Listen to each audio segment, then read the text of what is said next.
Halo guys, apa kabar nih? Semoga kalian selalu sehat ya. Oke, di video kali ini gue pengen review film yang bergenre mystery thriller asal Spanyol yang dirilis tahun 2016, berjudul The Invisible Guest. Film ini menceritakan seorang pengusaha laki-laki yang kaya raya yang dituduh telah membunuh wanita selingkuhannya bernama Laura di kamar hotel, yang kemudian ia meminta bantuan hukum kepada seorang wanita tua yang merupakan pengacara terkenal untuk memenangkan sidang pengadilan supaya tidak terjerat hukuman penjara akibat kematian selingkuhannya tersebut. Sepanjang film membuat kita berpikir, gengs, dan menerka versi mana cerita yang sebenarnya. Karena di sini akan dipaparkan cerita yang berasal dari sudut pandang pelaku serta pengacaranya yang membuat teka-teki semakin menyatu dan kompleks. Oke, sebelum kita mulai jangan lupa klik tombol subscribe-nya dulu ya guys, dan nyalain lonceng agar kalian gak ketinggalan saat gue review film lainnya. Terima kasih. Scene diawali memperlihatkan pengacara wanita tua yang bernama Virginia Gottman turun dari taksi yang hendak mengunjungi pemuda laki-laki bernama Adrien Doria yang diutus oleh atasannya Felix Levia. Jadi si Felix Levia ini adalah pengacara Doria yang mengutus Virginia Gottman untuk menangani kasus Doria, karena Virginia ini terkenal dengan handal memenangkan kasus apapun. Namun di sini Virginia datang lebih awal guys dari jam yang seharusnya. Virginia Gottman adalah pengacara yang bukan sembarangan, yang tidak pernah kalah dalam sidang apapun. Di sini Virginia Gottman ingin meminta keterangan dari Doria sedetail mungkin agar bisa memenangkan sidang, karena sidang akan dilakukan beberapa jam lagi. Wawancara diawali Virginia dengan menanyakan pertanyaan, apa yang Doria lakukan di kamar hotel 715 tersebut bersama Laura. Dan cerita flashback pun diceritakan Doria. Doria menjelaskan bahwa beberapa bulan terakhir ini ia sering ke hotel tersebut bersama Laura, karena ada seorang pemeras yang memaksa mereka untuk datang dengan membawa uang 100.000 euro jika tidak ingin rahasia perselingkuhan mereka diketahui. Dari sini Doria agak sedikit curiga dengan Virginia karena berusaha untuk mengorek cerita Doria kembali. Namun dengan pintar Virginia menegaskan untuk menjelaskan dengan detail karena hal itu penting untuk membela dirinya di persidangan nanti. Lanjut cerita, Doria menjelaskan kembali bahwa saat di hotel tersebut, ia bersama Laura dijebak. Karena saat itu, pemeras itu menghubungi Doria dengan SMS menggunakan HP Laura yang telah dibuangnya Laura atas karena perintah si pemeras. Lalu, bergegaslah mereka karena tahu dijebak. Lantas saat Doria merapikan uang dan bergegas, dari belakang ia dipukul oleh pemeras itu dengan patung kayu dan juga memukul Laura hingga tewas. Pemeras itu kemudian kabur. Saat Doria terbangun dari pingsannya, ia melihat Laura telah bersimbah darah dengan uang berserakan di sekeliling tubuh Laura, dan ada segerombolan polisi menghampiri kamar tersebut karena ada salah satu penghuni hotel tersebut mendengar suara teriakan Laura. Namun kamar tersebut terkunci dari dalam, yang membuat polisi segera mendobrak pintu kamar tersebut. Langsung saja Doria ditangkap atas dugaan pembunuhan Laura, karena saat itu hanya ada Doria di TKP. Mendengar cerita itu membuat Virginia bingung dan dirasa Doria bohong, gengs. Kayak gak masuk akal gitu, karena jendela kamar tersebut tidaklah rusak. Dan karena kala itu musim dingin, jadi gagang jendela pun tidak diberikan oleh penghuni hotel. Jadi tetap dalam keadaan terkunci gitu guys. Selain itu, tidak ada penghuni hotel yang mengetahui ada orang lain keluar dari kamar 715 tersebut selain mereka.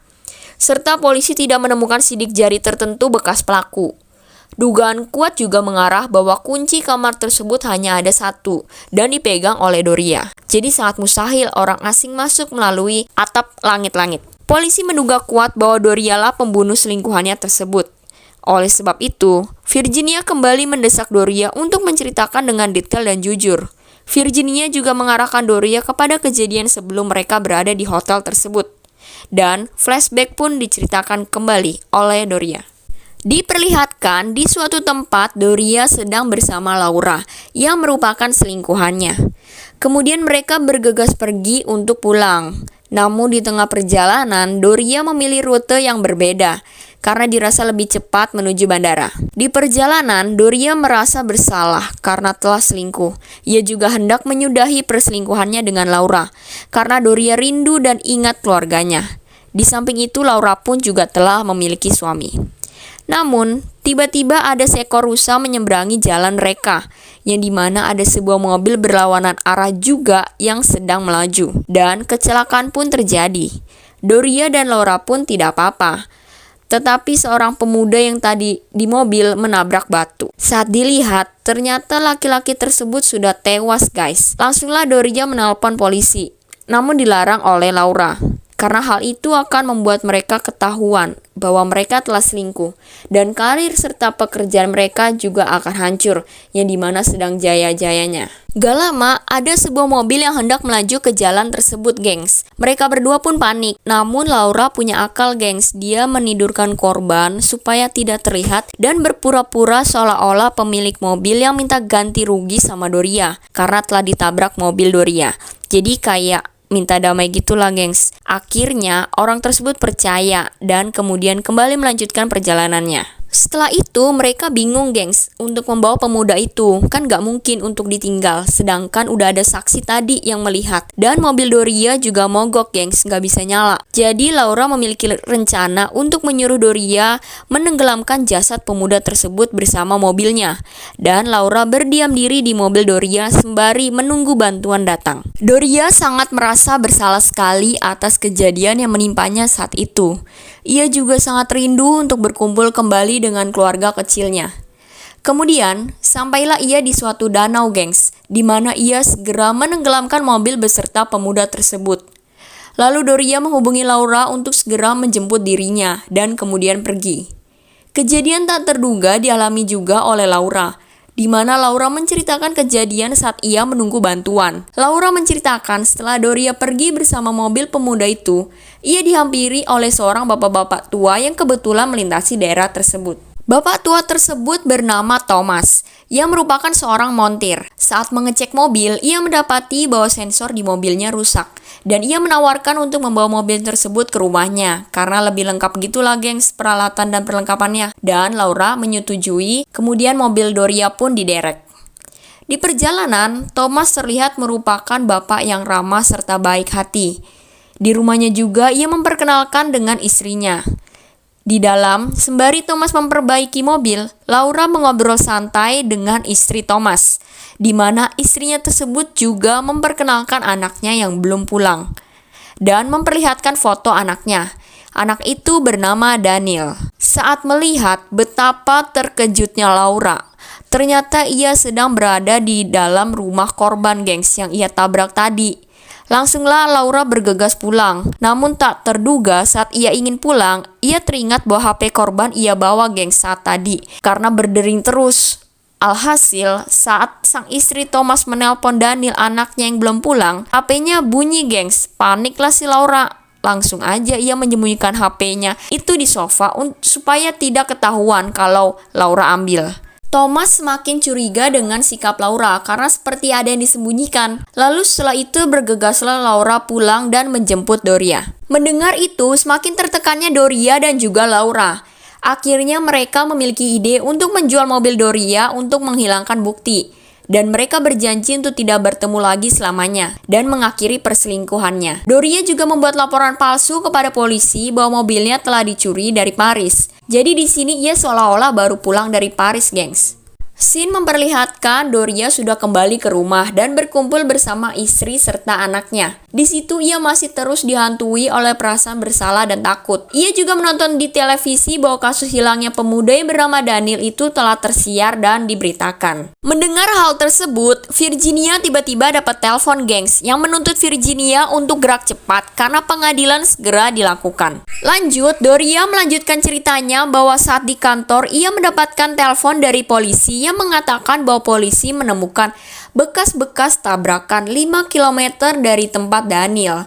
Tetapi tidak ada catatan laporan terkait kecelakaan tersebut. Dan polisi itu menduga bahwa Doria ikut terlibat dalam kasus hilangnya Daniel karena mobil di sana yang terdaftar atas nama Doria. Hal ini dikarenakan Thomas merasa janggal saat Laura di rumahnya di mana ia menemukan korek api lelaki di mobil beserta Laura yang membetulkan jok mobil saat mau pulang, seolah bukanlah Laura yang menyetir sedari awal. Dari situ Thomas mengingat plat mobil Doria tersebut. Kemudian Doria meminta Felix selaku pengacaranya untuk mengatasi itu semua dengan membuat dokumen palsu bahwa ia check-in di hotel di Paris untuk menghapus kasus Daniel supaya Doria tidak dikejar-kejar polisi lagi. Saat Doria sedang di suatu tempat dengan sang istri, ia melihat berita kembali bahwa kasus Daniel berubah menjadi kasus pencurian, di mana hal tersebut membuat Doria bingung dan kemudian menelpon Laura. Laura pun mengajaknya ketemuan di kafe dan menceritakan bahwa sebelum Doria membawanya, Laura sempat mengambil dompet Daniel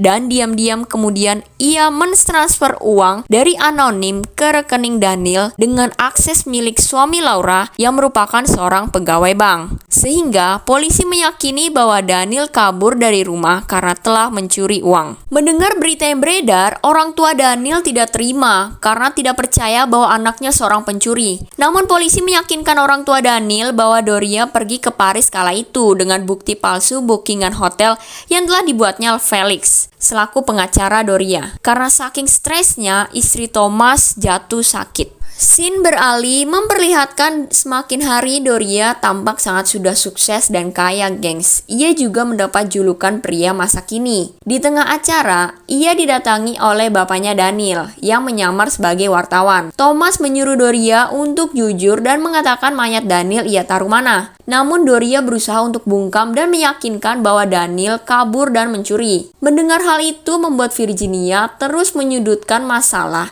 bahwa ada kaitannya dengan kasus meninggalnya Laura. Doria menjelaskan bahwa saat di kantor, ia mendapat surat amplop yang berisi rekaman dan foto danau di mana ia membuang jasad pemuda tersebut. Doria meyakini bahwa pengirim surat tersebut adalah pemeras saksi yang melintasi waktu itu. Ia kemudian diarahkan ke Hotel Bella Vista dengan membawa uang 100.000 euro dan handphone Laura diharuskan dibuang ke tempat sampah di stasiun. Kemudian mereka naik kereta dan ke kamar tersebut. Mendengar cerita tersebut, Virginia menentang karena Laura meninggal dengan uang berserakan di tubuh Laura, yang berarti pemeras tersebut tidak mengambil uang milik Doria. Virginia kemudian menyusun cerita berdasarkan perspektifnya untuk melindungi Doria, yang dimana perspektifnya ini Thomas lah yang orang misterius tersebut yang menjebak mereka ke Hotel Bella Vista di kamar 715, dimana sebelumnya Thomas lah yang menyuruh Laura untuk membuang handphone di tempat sampah, yang kemudian Thomas lah yang SMS Doria menggunakan handphone Laura. Lalu Thomas juga yang seolah-olah membuntuti mereka di kereta dengan duduk terpisah, lalu ia masuk ke kamar 715 terlebih dahulu dengan bantuan istrinya yang memang bekerja di hotel tersebut. Lalu Thomas bersembunyi di lemari dan saat mereka masuk ke kamar 715, Thomas SMS Doria dan kemudian memukul Doria hingga pingsan dan membunuh Laura. Kemudian menghamburkan uang Doria lalu kabur melalui jendela yang menggunakan gagang jendela cadangan yang diberikan oleh istri Thomas ke kamar sebelah yang telah dibukakan oleh sang istri. Saat polisi datang, istri Thomas lah yang membuka pintu. Istri Thomas juga yang diam-diam mengunci jendela, jadi seolah-olah tidak ada orang yang keluar. Hal ini dimaksud supaya polisi meyakini bahwa jendela kala itu memang dalam keadaan terkunci. Mendengar cerita itu, Doria juga mengiyakan bahwa ia melihat samar-samar wajah Thomas lagi pingsan, dan Doria juga agak sedikit curiga pada cerita Virginia yang cukup masuk akal. Kemudian Virginia membuat alur cerita yang lain, di mana Doria tetap berada di Paris, namun Doria bukan siapa-siapanya Laura, di mana Laura yang menabrak mobil Daniel dan menenggelamkannya, dengan syarat harus ada barang Laura yang tertinggal di dalam bagasi tersebut. Kemudian Laura menelpon Doria untuk ke Hotel Bella Vista untuk membawa uang 100.000 euro untuk melindungi dirinya dari sosok misterius. Dengan demikian, saat polisi menemukan mobil Daniel, Doria terbebas dari tersangka karena ada barang Laura tertinggal di bagasi tersebut. Oleh sebab itu, Virginia memberikan peta titik tepatnya jasad Daniel ditenggelamkan. Namun, Doria meragukan cerita Virginia yang ini, sebab sudah ada saksi pertama yang melihat mereka berdua di jalan tersebut, jadi tidak mungkin cerita tersebut dibawa ke pengadilan. Doria juga mengatakan pada Virginia bahwa sebelum ia menenggelamkan mobil dan pemuda tersebut, ternyata pemuda tersebut masih hidup, gengs. Ditandai dengan mengetuk-ngetuk bagasi gitu si pemudanya itu pas saat si Doria mau nenggelamin. Tetapi Doria tetap saja menenggelamkannya karena sudah panik dan stres gitulah. Di situ marahlah Virginia karena Doria sengaja melakukan pembunuhan dan bukan lagi kecelakaan. Oleh sebab itu, Virginia membuat versi cerita yang dimana kebalikan dari cerita Doria. Yang pertama, bahwa Doria lah yang melarang Laura menelpon polisi. Ia juga yang sengaja memasukkan dana ke rekening Daniel supaya dianggap pencurian, membuang jasad Daniel dan mengajak Laura mengatasi itu semua. Sehingga membuat Laura jatuh sakit hingga merasa bersalah, sampai-sampai rambut Laura rontok yang akhirnya dipotong pendek. Dan Laura memilih untuk bertanggung jawab atas perlakuan kematian Daniel tanpa persetujuan Doria, yang dimana ia menjelaskan kronologi kepada orang tua Daniel. Laura juga yang menyuruh Doria membawa uang 100.000 euro ke kamar 715 yang nantinya akan ditebus ke orang tua Daniel yang juga ada di hotel tersebut. Laura juga yang SMS Doria dengan settingan di HP-nya kirim pesan beberapa jam kemudian. Dari cerita ini, Doria dianggap pelaku pembunuh Laura karena ia tidak setuju dengan apa yang Laura perbuat sehingga ia membunuh Laura dan menghamburkan uang di sekeliling tubuh Laura. Untuk itu, sosok misterius tidak ada di kamar 715. Doria sendirilah yang menjedotin kepalanya ke cermin supaya seolah-olah ada orang lain selain dirinya. Setelah itu, Virginia memperlihatkan sesuatu yang sangat mengejutkan, di mana di seberang apartemen Doria terdapat Thomas yang selalu mengawasi dirinya kemanapun ia pergi. Selama ini, Thomas dan istrinya tinggal di seberang apartemen Doria. Melihat itu, Doria meyakinkan pengacara itu bahwa ia bukanlah pembunuh Laura dengan memperlihatkan foto di koran yang terdapat istri Thomas yang bekerja di hotel tersebut. Namun pengacara itu bilang bahwa itu merupakan foto editan yang dibuat dirinya untuk membuat Doria jujur terhadap apa yang dilakukannya. Lalu, Virginia pergi sebentar untuk mencari udara segar. Ia tampak buru-buru pergi, dan hal yang mengejutkan pun terjadi. Doria mencurigai Virginia dengan melihat dokumen yang Virginia bawa. Alangkah terkejut, ternyata bolpen yang tadi dibuat tulis Virginia merupakan alat perekam suara. Dan setelah ia menatap seberang apartemennya, pengacara tersebut palsu, yang sebenarnya adalah istri Thomas, ibu dari Daniel, anak yang sudah Doria tenggelamkan itu. Perlahan ia kemudian membuka topeng dan wignya, dan film pun ditutup dengan hadirnya Virginia yang asli ke apartemen Doria. Dan film pun tamat. Oke guys, itulah alur cerita film The Invisible Guys yang menurut gue ceritanya bikin berpikir dan menebak gitu ya. Gimana? Menurut kalian cerita versi mana nih yang bikin masuk akal dan yang sebenarnya? Oke guys, sekian dulu ya alur cerita The Invisible Guys hari ini. Semoga kalian bisa mengambil hikmah dan makna yang ada. Dan sekian dulu ya, jangan lupa subscribe, nyalain lonceng, like, dan juga share biar kalian gak ketinggalan sama alur cerita selanjutnya. Thank you.